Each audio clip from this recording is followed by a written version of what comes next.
নয়ন সরসী কেন ভরেছে জলে, কত কি রয়েছে লেখা কাজলে কাজলে। নয়ন সরসী কেন ভরেছে জলে, কত কি রয়েছে লেখা কাজলে কাজলে।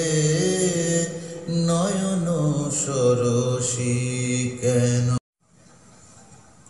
হ্যালো ফ্রেন্ডস, আজ প্রথমেই বলি যে রিসেন্টলি আপনারা হয়তো খেয়াল করেছেন যে আমি স্টেজে গান গাওয়ার জন্য আগ্রহ প্রকাশ করেছি।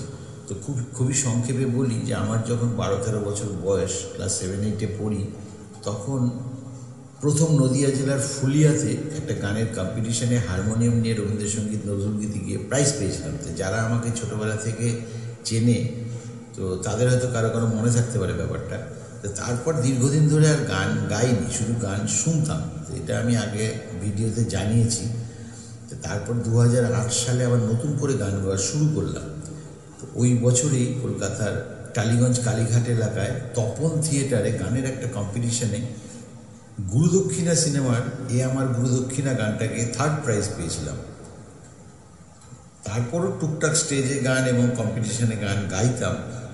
যেমন আমি এখন যে অ্যাপার্টমেন্ট বা সোসাইটিতে থাকি, সেখানে প্রতি বছর দুর্গাপূজায় আমি ফাংশনে গান গাই। তো এবারে পেশাগতভাবে স্টেজে গান গাইতে চাইছি।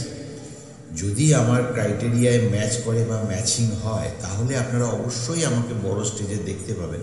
আর নাহলে ঘরে বসে যেভাবে হোম স্টুডিওতে রেকর্ডিং করে গান আপনাদের শোনাচ্ছি, সেভাবেই শুনতে পাবেন।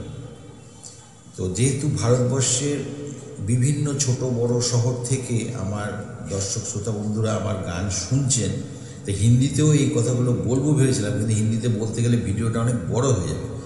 তো সম্ভব হলে নেক্সট কোনো ভিডিওতে আমি এই কথাগুলো হিন্দিতে অবশ্যই জানাবো। যাই হোক, দেখতে থাকুন। Thank you all. ये जीवन है,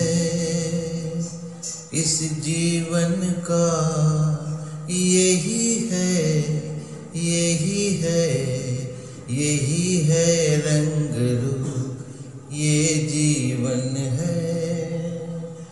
इस जीवन का यही है, यही है, यही है रंग रूप, ये जीवन